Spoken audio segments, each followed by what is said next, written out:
Okay, Anthony, there's so much that you said wrong, and I apologize for speaking low. Everybody's asleep right now. That you, there's so many factors to whether or not martial arts work, and you got a lot of this stuff wrong. I actually made notes on the matter. Um, your argument seems to be that our nature trumps our nurture, and I'm sorry, but martial arts is just codified experience to me. Someone else's experience codified into lessons, and well, to be honest about it, it either between experience or what we learn through training, it improves our ability to defend ourselves. However, that being said, it's not as simple as you are stating. Allow me to deal with this. Number one, natural level of ability does play a part, but what is our natural level of ability? Okay, in the strictest sense, when we are born, uh, and our experience in life adds to that natural ability, martial arts is just codified experience from someone else, like I pointed out. So when we're born, we start off with the ability to defend ourselves at point zero, nothing. No ability to defend ourselves. We're babies. We might grow up and be bigger and, faster or whatever, but that is a force multiplier as to whether or not we can actually defend ourselves. It's a factor and not a determinate, not a, it's a factor, only a list of factors and not a sole determining factor. Um, it doesn't matter who invented an art or how it's tested. It matters how it is trained and the students being tested. Um, and by this, allow me to explain. What I'm getting to is this. Part of the issue here is that regardless of what martial art you train in, whether it's MMA or traditional martial arts or self defense or whatever, if you've never experienced being punched in the face or being on the receiving of an armbar or pressure point, you're not going to know how to deal with those. Point three. Now, you did cover an important matter in that many martial arts have been watered down due to being taken out of context, such as Kinjitsu. That said, the the same can be said for most Asian martial arts in general, since they have been degraded to a tradition. And by this, I'm referring to the fact that a lot of these Koryu systems exist from being a tradition that is kept alive and not a tradition that is used in combat or anything. It's just some old system that people are trying to keep alive. Um, and you brought this up with Genjitsu.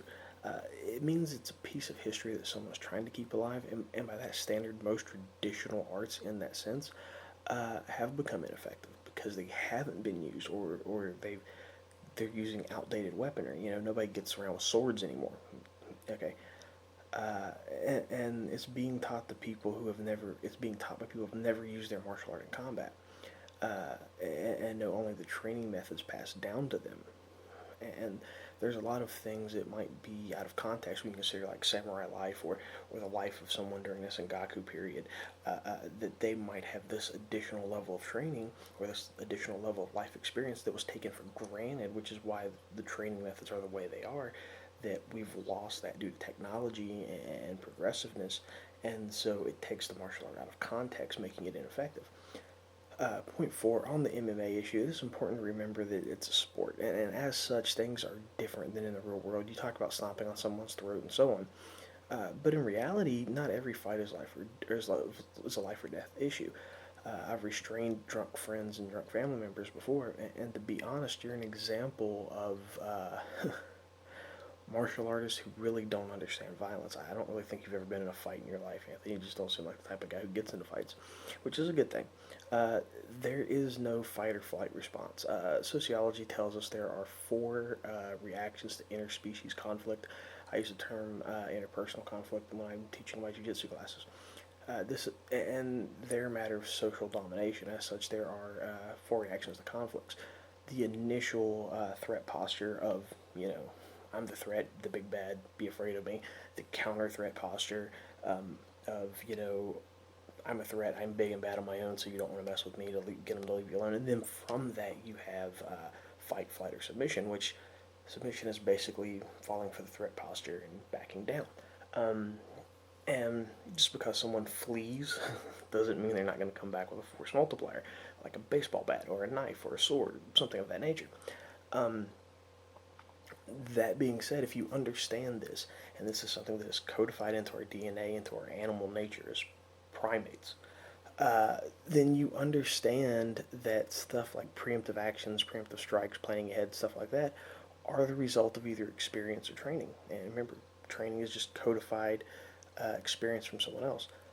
And regardless of your natural ability, you benefit from experience or training, not just the techniques. So, you have a person who, through experience, learns to do an arm bar or a rear naked choke. Okay, you take that person and their experience and they pass it on to, say, their children. And then their children takes it and applies a few other things to it. And over years of these things being collected by other people, it becomes a tradition. And that tradition becomes passed down. Well, the issue you have is this. MMA didn't do anything that full contact karate didn't do in the 60s. It didn't do anything that judo didn't do to jiu-jitsu in Japan prior to that. And what I'm saying is this. In judo, or in Japan at the time, jiu-jitsu contests were more or less almost like pro wrestling. And so what happened was, in the context of pro wrestling, a lot of the techniques and a lot of the training methods and everything else fell out of use, and it became a spectacle, and it became ineffective. And then here comes judo with its rules which restrict things from combat. And what you have is that judo became an effective means of training by building that experience of applying non-lethal techniques. MMA is no different. The only difference is they can punch somebody in the face.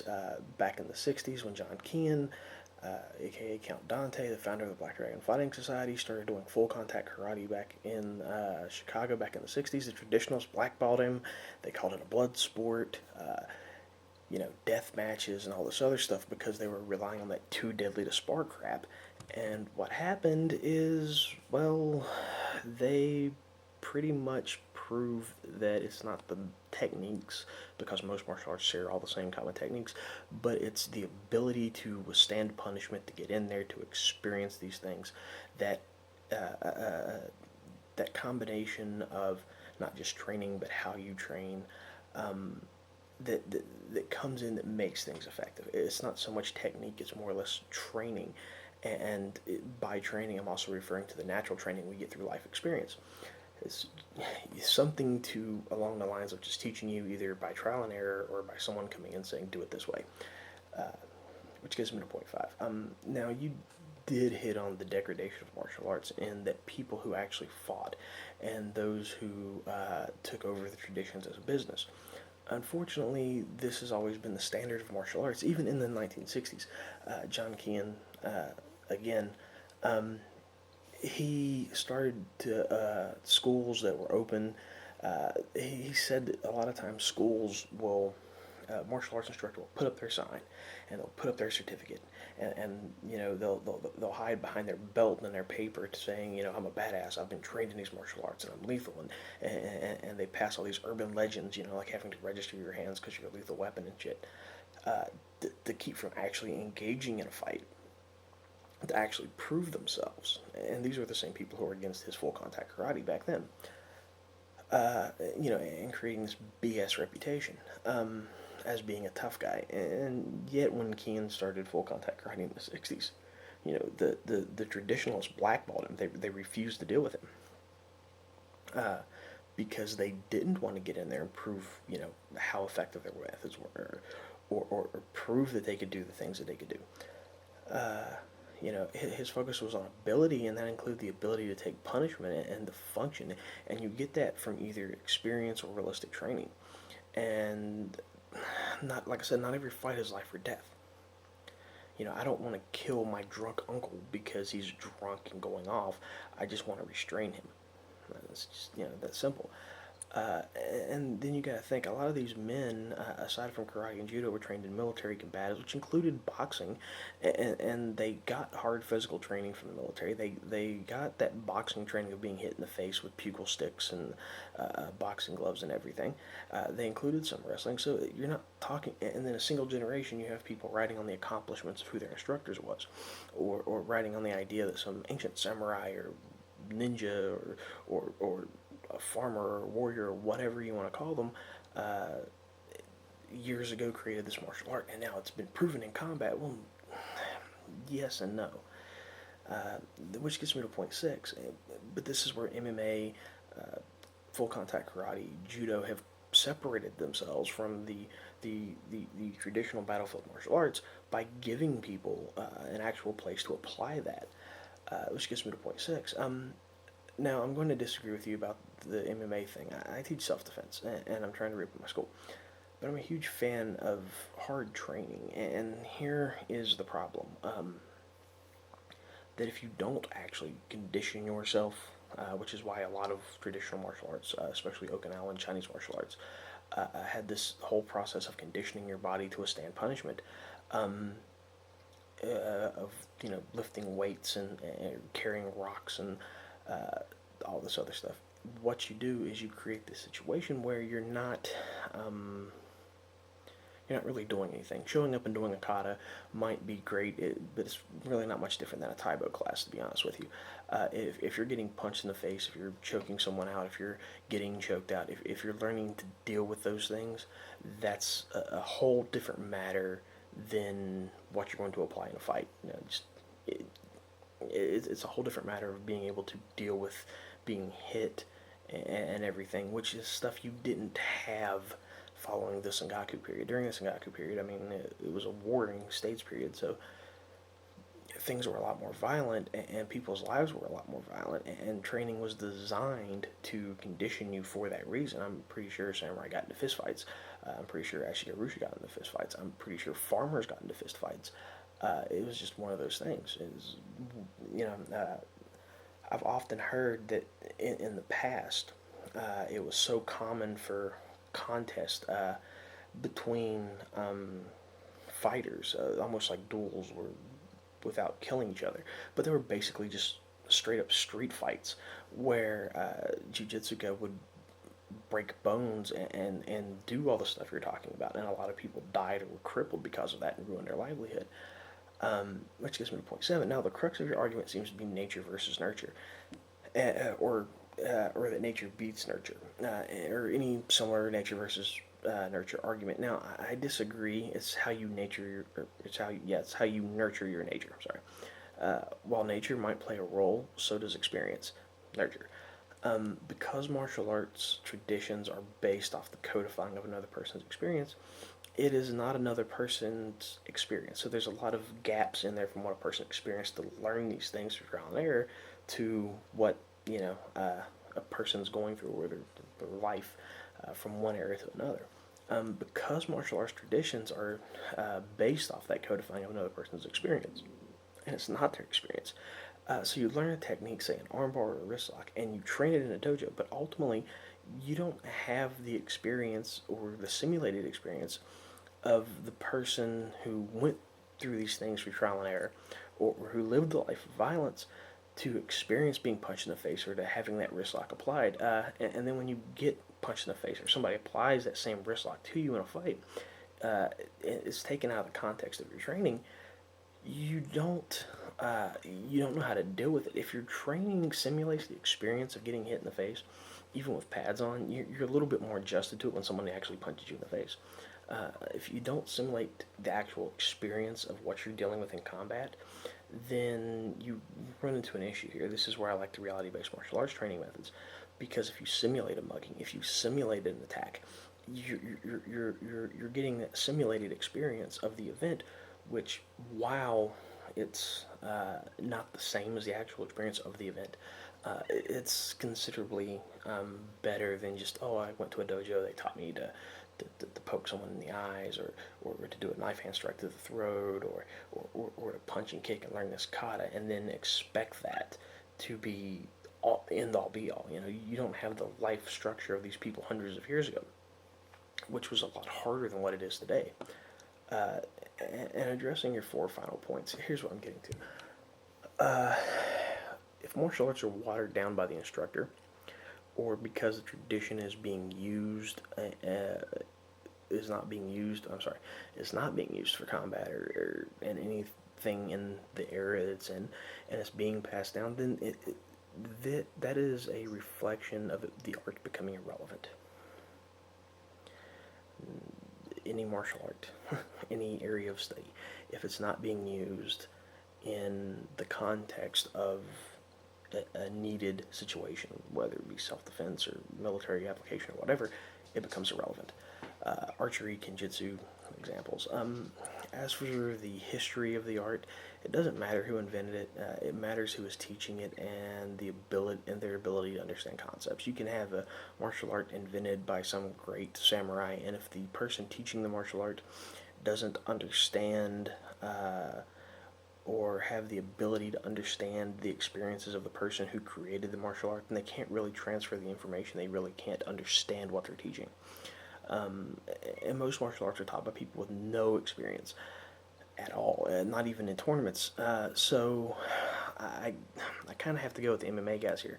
The MMA sport offers some level of experience, and there's styles like Brazilian Jiu-Jitsu, which require people to be involved in competition to get some level of experience on applying their techniques against another person who's trained to use those martial arts techniques, so that they actually know what they're doing and aren't just sitting there saying, okay, this is the way it was taught for hundreds of years, and this is the way we're going to do it, but it has no application outside of, actual live training. Now, on the issue of violence, bear in mind, I'm the guy who said that Special Forces guys aren't badasses because they're Special Forces. They're Special Forces because they're badasses. Now, again, you have to understand the context here, okay? I was in the military, so I understand a little bit of things. Now, in order to go to even to go to the Special Forces school, there's a weeding out process where they take, the 10% of the guys who show up. And even then, in order to get there, you have to be a sergeant or above. You have to get the training. You have to have some level of experience in doing your job and leading people and being competent to do your job and everything before you can even go to these schools. Now, as far as martial arts go, by comparison, we have a lot of paper tigers with no experience. They're teaching martial arts they've never used, not even in a sport context, because some long dead master or samurai warrior used it. They claim it's effective, and point to someone else who's learned it that is, like some badass special ops killer commando type. How effective can it be within context of real world experience if you don't actually, it's being taught to you by someone who doesn't have that experience? Especially given that someone who's actually used it might have made adjustments to the training or techniques or whatever to make it more effective for them, and the other people in the tradition aren't doing this because they're not applying it in a real world situation, so they lack the knowledge and experience to adapt it to the real world situation. But they're just pointing, oh, well, this guy did it. It's an issue you have. Number 4, so anyone teaching martial arts, period, is questionable unless they have some real world experience somewhere, and it's not a fun thing to get, believe me. As for weapons, weapons are just it's just applicable to martial arts as unarmed combat, jiu-jitsu or whatever. And it doesn't matter what the weapon is. The same is true regardless. Take a kendo practitioner with experience applying their art, but a kenjutsu traditionalist with only experience at forms and cutting bamboo.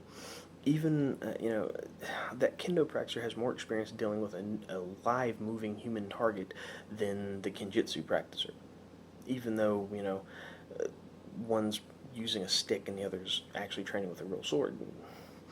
Even when you're talking about guns, the skill to hit your target at distance usually decides the winner, and someone who shoots a bullseye at 100 meters regularly in, on a range, and someone who sprays and prays, regardless of what tactics they know, generally speaking, the guy who's got more practice at hitting the bullseye, even though it's not a combat situation, is generally going to be the one to hit their target when they fire, when those two have to go against each other, if those two have to go against each other. So it's dependent on the experience with the weapon. Even without guns, swords, knives, spears, martial arts like karate, judo, jiu-jitsu, whatever, to they were used to create as what's referred to as a force multiplier. They enhance our natural ability. And while natural ability does play a part, we all start with natural ability of 0, and regardless of the advantages of other natural factors like size, strength, speed, personality, whatever, it is our experiences that build on that ability and is what is trained in. Training is just someone else's experience codified into a system. The experience of fighting builds on whatever natural abilities we have, and training is just lessons learned from someone else's experience. So, it's one of those things like this. Our parents teach us when we're children. They train us on how we're going to be adults. So, you know, our experiences define how we see the world. I grew up with a bunch of bully uncles, and I grew up fighting grown men. I'd pick something up and knock the shit out of them. I'm more prone to pick something up and knock the shit out of a person and try to seriously hurt them just to end the fight before it even gets to the point of having a fight, simply because experience has taught me that, I'm be an asshole.